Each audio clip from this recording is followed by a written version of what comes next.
not even as a teacher. But I was young and naive and 22 years old and thought I was going to make a difference and signed up for it.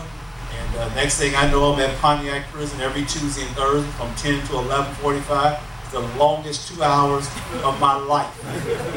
The longest 2 hours of my life. One thing about prison, it will give you a different perspective on life. And it will show you what's important. And the last thing I'm going to say, absolute last thing, I met a guy in prison. His name was Delmas Ward. He was from 47th and Prairie. And Delmas was in prison for attempted murder, which he told me it absolutely didn't happen that way. Bottom line is, he said he was at home early in the afternoon. He had a couple cans of gasoline. He took them out of his car. He put them in the bedroom. He came back that night to get the gas. His wife was asleep. He didn't want to wake her up. He struck a match to see where the gas can was. The match burned up. It fell in the can, and the house went up. And Delmas ran out of the house. There's no record of any type of 911 or anything. So, sounded like he was trying to burn his wife up too. But I didn't argue with him because he's in prison. And Delmas was in one of my GED classes. Delmas was in my GED class, and I remember he didn't turn his homework in, and I looked him in the eye like I'm looking Mr. Johnson in the eye, and I said, Delmas, where is your homework? This is the third week in a row you haven't turned your homework in. Delmas stood up very slowly. He looked me in the eye. In prison, they called me Reverend Ron because they said I was always preaching. He looked me in the eye. He said, Reverend Ron, I am doing a 20 to 30-year sentence for murder. Do you really think I'm concerned about my homework? I never called on him again. 4 years later, Delmas got paroled. He got out of prison. He has a beautiful tailor shop that he operates on 109th and Western Avenue. And so that's that. Stay out of, don't go to prison, whatever you do.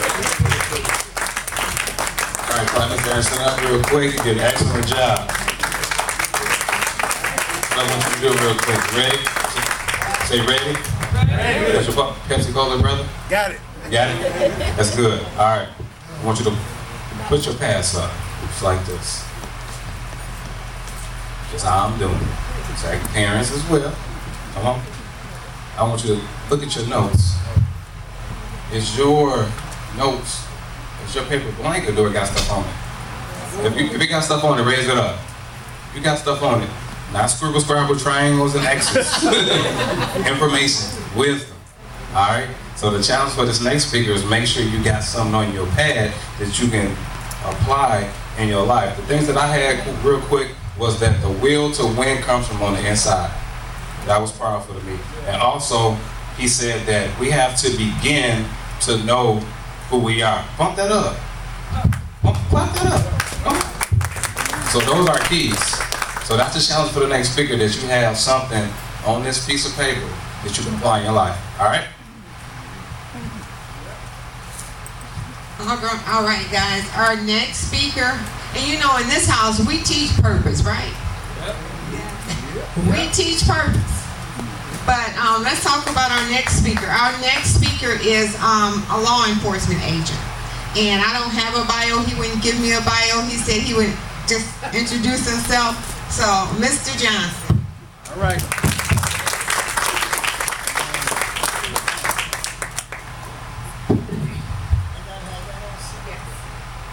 Good evening. Just 1, 2, 3, 3, 2, 1. Good evening, everyone. Good evening, Bumpy. Let's try it again. Good evening, everyone. Good evening. That's much better. I'm not J-Lo. I'm not, what's that child's name? Beyonce. I'm not her husband. I'm not Blue Eye. But anyway, let's give it up for Mr. Anderson. He did a marvelous job on this presentation. Now, when I got here, Ms. Westbrook said, you gotta stand up there. I can't do that. Well, you gotta stand there, you gotta stand still because the camera can't move with you. Sorry, dear, I can't do it. Whenever I give presentations or whenever I'm on point, I like to move around. I like to engage my audience. I like to make that personal eye-to-eye contact. You can't do it by speaking A, B, C, D. You can't do that, all right?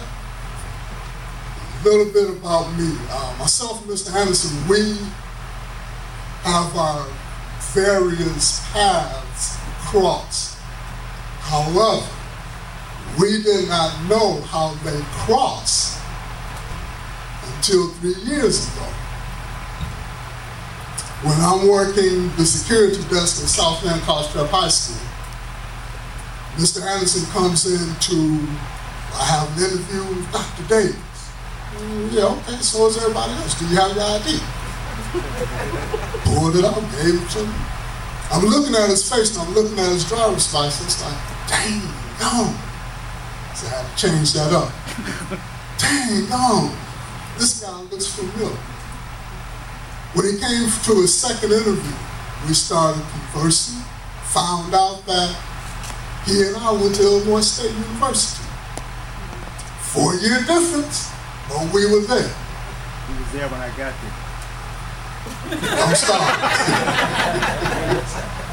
But anyway, I used to be a campus cop, or a campus police officer at Illinois State University after I graduated from Illinois State University. Part of our rounds, if you will, is to go to the various buildings, make sure that nobody's in there, it's not supposed to be there, and just make sure the doors are locked. Go into the administration building, on the 3rd floor, president's office, provost's office, vice provost's office of the university. Work my way down to the 2nd floor, financial aid, counseling, guidance, Ron Anderson. Didn't click with it many years later. So we started talking, that's where I know you from, our state. But anyway, a little bit of background on myself. And then I'll answer a question that Ms. Nikita had about private schools and scholarships and how can you get them in a private school. I got the answer for you. I have 27 years of law enforcement experience. 2.5 of those came when I was an Illinois State University police officer, campus cop. The other years was 25 years with Illinois State Police. 15 years on the road, zooming up and down the expressway, the highway, and byways of life. The last 2 years, I was assigned to the gaming board downtown Chicago, in which they told me I had to travel extensively. I lived in Las Vegas, Nevada, 4 times a year. I didn't pay for it. They told me to go, I had to go.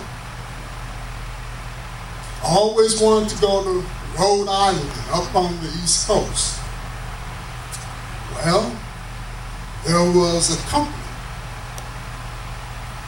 who had some international dealings that were not quite kosher. But I had to go there and check them out anyway. 4 days and 3 nights in Rhode Island.